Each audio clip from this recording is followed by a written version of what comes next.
Люблю тебя, Петра творенье, люблю твой строгий, стройный вид, Невы державное теченье, береговой ее гранит, люблю зимы твоей жестокой, недвижный воздух и мороз, бег санок вдоль Невы широкой, девичьи лица ярче роз.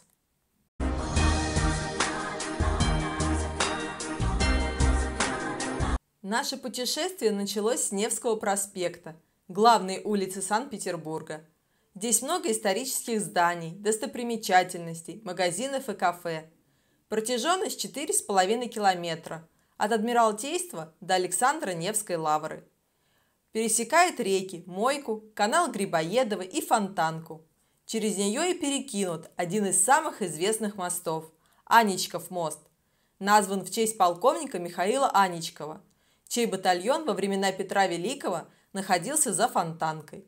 Мост украшен 4 статуями, которые изображают разные стадии покорения коня. Впервые появились в 1851 году.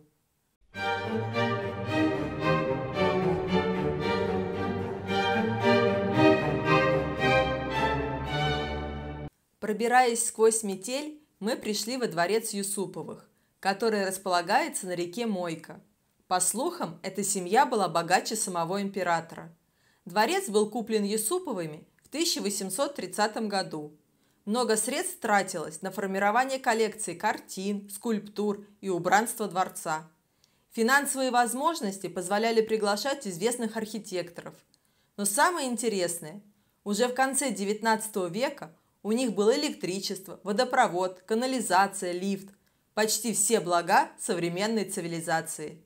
Итак, мы в парадной спальне княгини.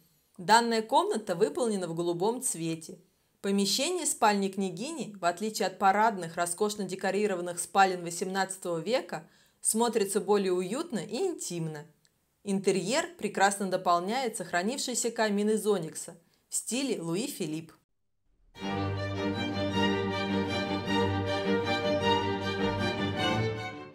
Дверь из спальни ведет в большую ротонду. Она оформлена в стиле позднего классицизма архитектором Михайловым. Композиция ротонды – обязательная составляющая парадной анфилады. Концепция взята из архитектуры круглых античных храмов. У ротонды Юсуповского дворца своя изюминка. Круг создают 8 колонн, вписанных в прямоугольный план зала. На потолке купол декорирован под звездное небо. Стены тут из искусственного мрамора. Вазы-канделябры изготовлены из фарфора и золоченой бронзы в середине XIX века. По цвету обоев и обивки сидений легко можно догадаться, что мы вошли в синюю гостиную. Она выполнена в стиле позднего русского классицизма.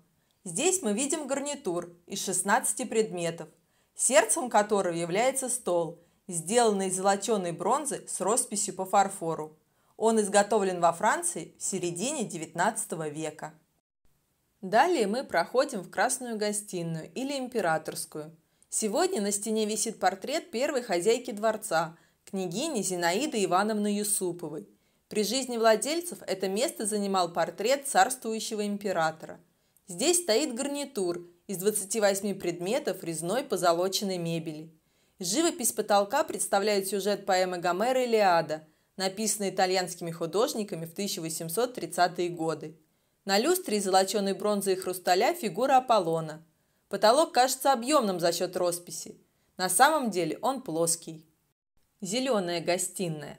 Главным украшением комнаты является камин из уральского малахита, облицованный по технике русской мозаики. Парадные вазы на камине – фарфор, роспись середины XIX века. Интерьер гостиной возник в 1830-е годы благодаря архитектору Андрею Михайлову. Мебель из карельской березы была изготовлена отечественными краснодеревщиками в начале XX века. Мы входим в белоколонный банкетный зал, самый большой во дворце. Здесь часто проходили балы, концерты, благотворительные и другие мероприятия. Пространство обустроено 24 колоннами. В этом зале отличная акустика, в чем нам предстояло убедиться через несколько минут.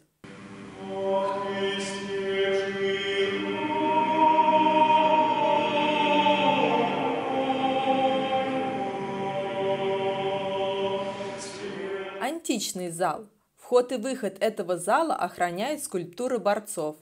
Во времена Юсуповых здесь находились античные скульптуры, которые сейчас находятся в Эрмитаже.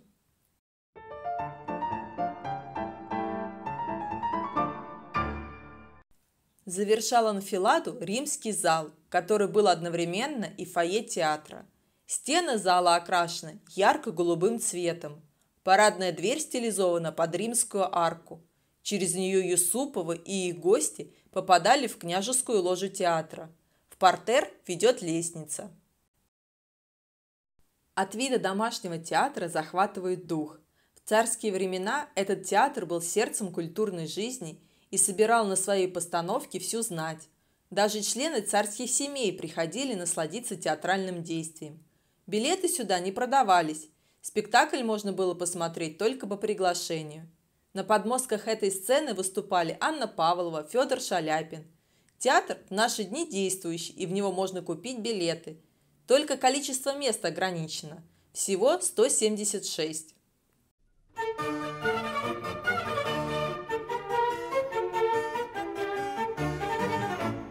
Юсуповы также славились открытыми обедами. К ним пообедать мог прийти любой желающий. Они сами говорили, что не знают, на сколько персон готовить обед. А в историю это место вошло как место убийства Распутина.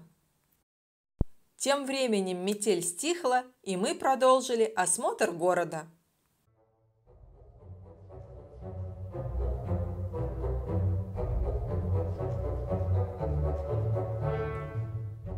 Исаакиевский собор. Официальное название – Собор преподобного Исаакия Далмацкого.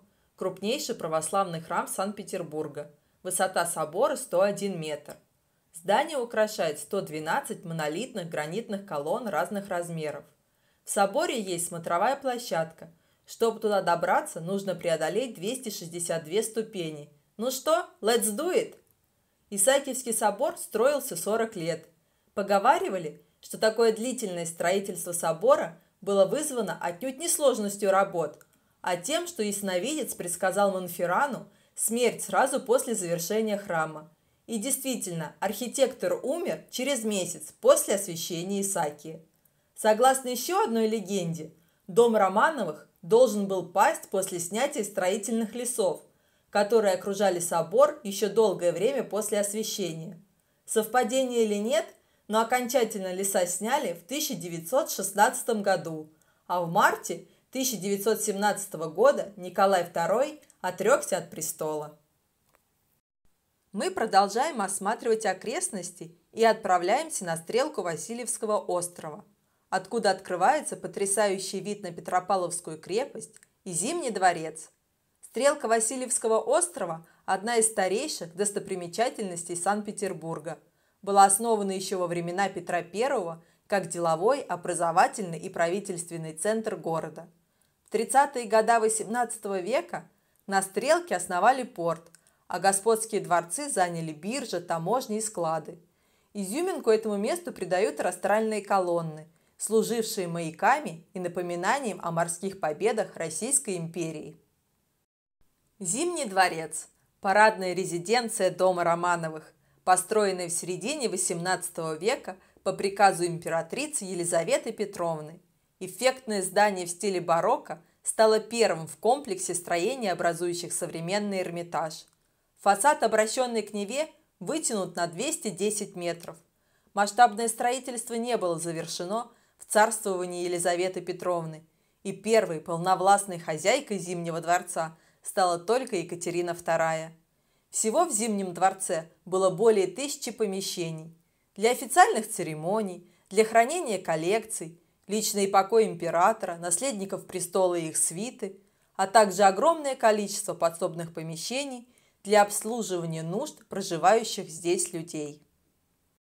Еще немного питерских достопримечательностей. Храм Спаса на Крови, построен на месте убийства Александра II.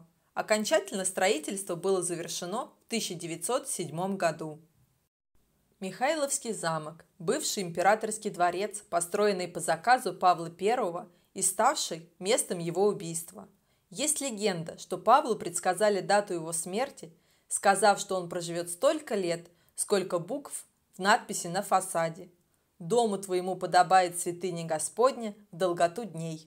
На этом заканчивается первая часть фильма о нашем путешествии в Санкт-Петербург. Пишите, были ли вы в Санкт-Петербурге и что вас впечатлило. До новых встреч!